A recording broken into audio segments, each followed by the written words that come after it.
تخيل تفتح شباك غرفتك بنص الليل وهذا اللي تشوفه. قبل ما نبدأ بالقصة أتمنى تشتركونا باللايك وأهم شيء تفعلون زر التنبيهات، لأنه الفيديوهات اللي قاعد أحضرها أنا متأكد راح تعجبك أكثر من هذا الفيديو. طبعا قصتنا لليوم ليوتيوبر عايش هو وزوجته ببيت واحد، فهذا اليوتيوبر قرر انه يسوي سلسلة فيديوهات متكونة من 30 فيديو لشخص قاعد يراقب بيته بنص الليل، يبقى واقف طول الليل وما يتحرك لساعات طويلة. قال صاحب الفيديو حاولت اكثر من مرة انه اتصل بالطوارئ، ولكن احس انه اكو شي مجهول دا يمنع المكالمة بانه تصل، وبالاخير ما قاعد احصل على رد. فشنو اللي صار؟ هل دخل عليهم للبيت وهل بعدهم عايشين؟ طبعا مثل ما قلت لكم صوروا 30 مقطع. اول 3 مقاطع كانت عبارة عن انه يصورون الشخص المجهول من الطابق الثاني ودا يحاولون انه يفتهمون شنو قصته او بس يحاولون يفسرون وقفته. وبالمقطع الرابع تجرأ الزوج وقرر انه يحكي وياه، وهذا اللي صار.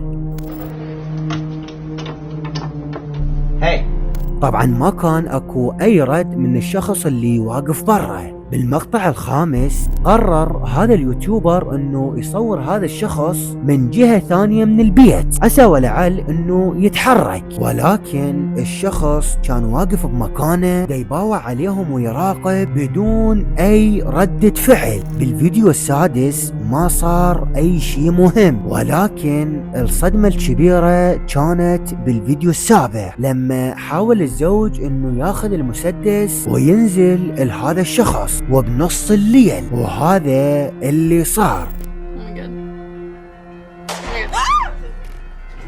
يقول هذا الشخص بعد ما اطلقت الرصاصة بالمسدس وقع مني المسدس والشخص اختفى. بالمقطع الثامن كان دا يصور والدنيا كانت الصبح، فاثناء ما كان دا يصور ويفتر حوالي البيت قرر انه يرجع ويتصل على الشرطة يتأمل انه يستجيبوا له، وبالفعل اتصل عليهم وجاوبوه وطلب منهم المساعدة. استجابت الشرطة واجت للموقع وقال لهم كل التفاصيل وشوفهم الفيديوهات.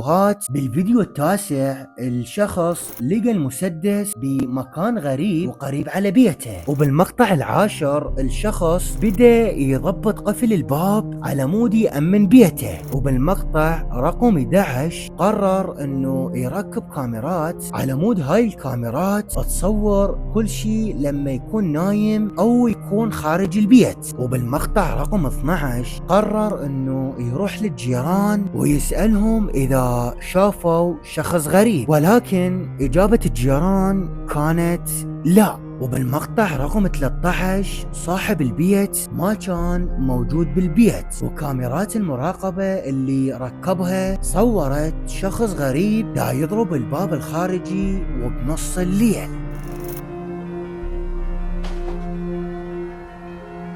وبعدها بدت تصير لهم مواقف مرعبة وغريبة. لقوا شي جوا الباب، وهذا الشي كان عبارة عن مجموعة أوراق مكتوب عليها كلمة هيلو وبدون أي شي ثاني، وهذا الشي بوحده مرعب. ومرت فترة طويلة وما فهموا شنو معنى هاي الأوراق. وبالفيديو رقم 20 الشخص قرر انه يتصل على الطوارئ ويحكي لهم التفاصيل والشغلات اللي قاعدة تصير وياه. استجابوا إليه وقالوا له اوكي راح نحميك ونشوف لك حل للي قاعد يصير وياك.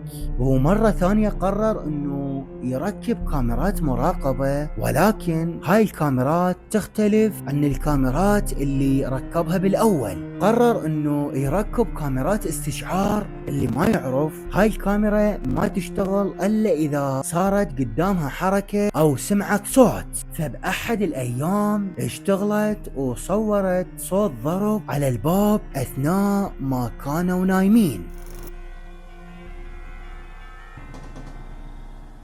والصدمة الكبيرة اللي بالقصة كانت بالفيديو رقم 25. بدوا يسمعون صوت شخص غريب يفتر بنص البيت بنص الليل اثناء ما كانوا نايمين، ولما طلعوا وبدوا يفترون بالبيت ويشيكون على الوضع، هذا هو الشيء اللي صار وياهم.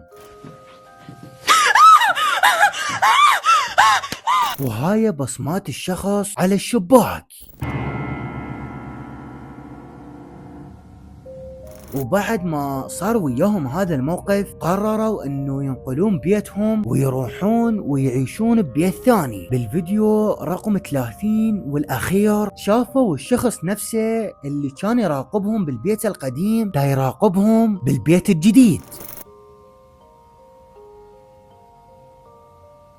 ويقولون بعدها الشخص ما رجع مرة ثانية وما نعرف عنه اي شيء، وما نعرف اصلا شلون اندل عنوان البيت الجديد.